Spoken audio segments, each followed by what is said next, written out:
Hello and welcome back to the channel. So it's been a little while since we reviewed this, the Sistema Databank watch from 1997. Oh, there we are, the camera's finally focused. If you've not seen that video, I will pop a link below. For those of you regular to the channel, you'll know that I normally wear the Cosbet Optimus 2, as recommended to me by Edgar Aliso. I'll pop a link to the video for that just here. That is a fully functioning smartwatch that can do almost everything that your smartphone can do. The question is, in this age of smartwatches and smartphones, is a Databank watch still really useful? Before we get into that, a big shout out to Curti Unlisted and DigitalDecade.x for their supers on the Rolodex PDA video I did recently. Also, a big shout out to Siberia21, also known as Andre Heyer, who gave me a super on the video on the handspring visor edge, which you can see just behind me just there. He's also renewed his channel membership. To all of you, your support and encouragement is very much appreciated. So the first thing to know is that I do usually wear the Optimus, which is gigantic. Even by modern smartwatch standards, it's pretty big. Obviously, it's got loads of functions, including 13 megapixel camera and the ability to run Android apps. However, this is much smaller, much lighter, and therefore significantly more comfortable to wear. The display is very clear under normal illumination, although the lack of a backlight does make it difficult in the dark. Wearing this watch, I get a lot of comments, mainly asking if it's a calculator. When I tell people it's also a databank, they have no clue what that even means. But more often than not, they simply ask if it's a Casio. Nope, it's just a cheap imitation. However, if we skip past the dual time and the daily alarms, we come to the phone book. Obviously, in the days of smartphones, and in fact in the days of dumb phones, nobody really needed a phone book. Perhaps, though, it could be used for something else. So here in the address book, if we start a new one, we get 10 letters, and then we get 12 numbers, and then we get another 8 numbers. As the name is only 10 characters long, it isn't really enough for storing passwords, for example, and especially as there's no special characters apart from the dash and the dot. But here's a few things it is good for. I've been using this as a to-do list. Now, all I've done in order to do that is set all my to-dos with the letter T at the beginning. Typing in T, it then jumps to the list. I've used the big number to represent its priority. You could use it for a date, although if you're going to set a date, I would suggest you use the schedule. Once here, you can of course scroll through using the arrow keys. It does limit you a little because you've used the T and the space as 2 of your 10 characters, so you only have 8 remaining. I also did the same with birthdays.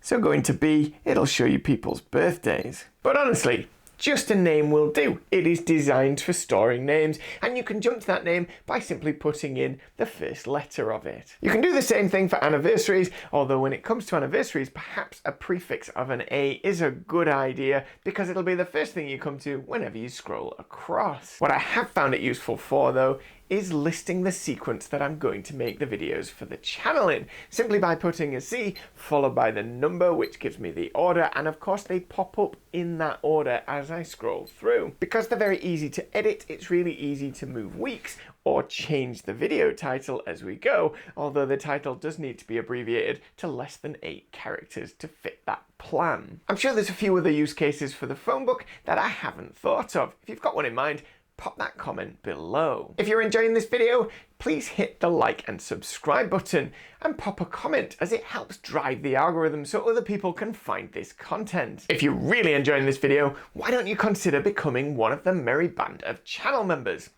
For your membership fee, you get a sticker after your name, early access to videos, you also get a shout out on the channel, your name in the end credit, and you get to take part in the membership poll, which helps determine the direction of the channel. So the biggest issue with the schedule app is that it starts at the earliest date, regardless of when that was. and then you skip through them. So this is set in the past, it's last month, and then you would scroll through them. Unfortunately, you can't jump to today's date, and that does limit what you can do on here. However, it's not that hard to delete things, and because it's so quick, of course it's easy to keep up to date. You simply press the delete key, followed by a yes, and now that's gone, and we can do the same again.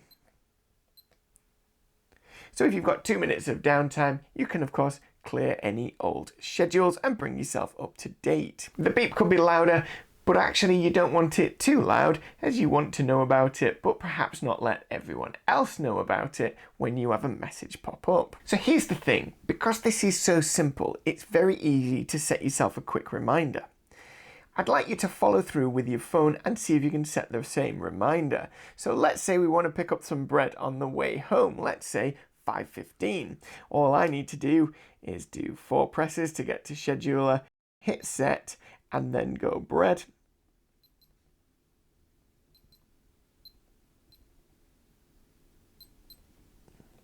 Enter, and then set it for 5:15. And we're done. How did you get on with your phone? Did you beat me? Or are you still unlocking it and trying to find the correct app? This is the joy of simplicity. And for me, that makes this incredibly useful, especially as it's always sat just there. Let's talk about memory. We're interested in how much we can actually store on here. So it claims to be able to store 50 memos or schedule appointments, and it can definitely do that. It has 1,380 bytes of storage.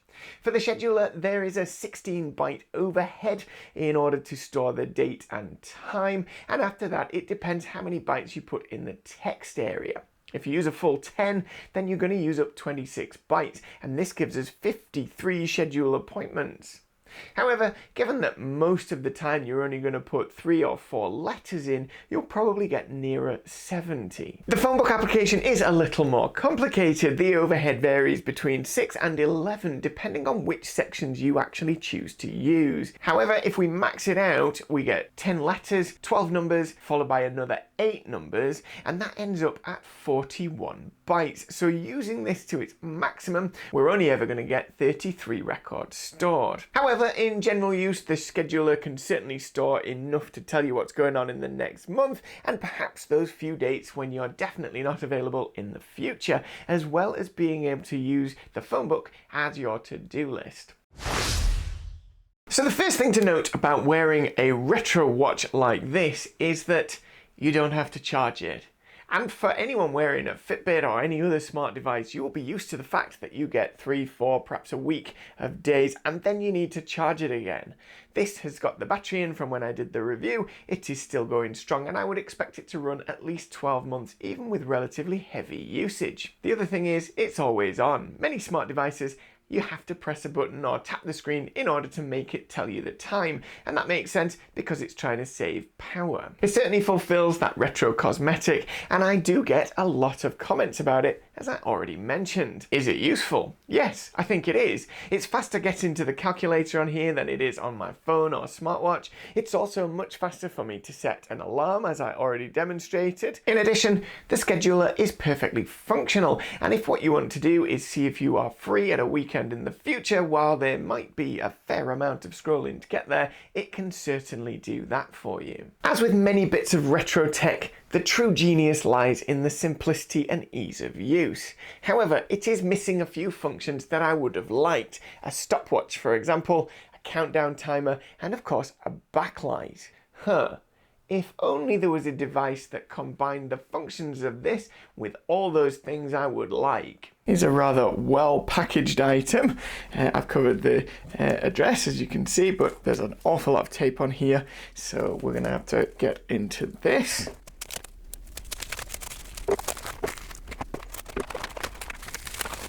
Nice. So this has been sent through as untested, so we've got no life at the minute, but everything looks good. The screen looks nice and clear. I'm not seeing any damage to the LCD. The buttons look brand new, so I think it's just a case of put a battery in and we'll see if this works. And here it is, the Xeon Tech. Not only does this have the stopwatch and countdown timer as well as backlight, it also has 3 times the memory. I hope you've enjoyed this video. If you have, a like and subscribe would be excellent. And don't forget to ring the notification bell so you don't miss my next video. Huge thanks goes to all the viewers, subscribers, commenters, and of course a big shout out to the supers and the members who directly support the channel. As always, my name's Hugh. This is Handheld Computing. Thanks for watching.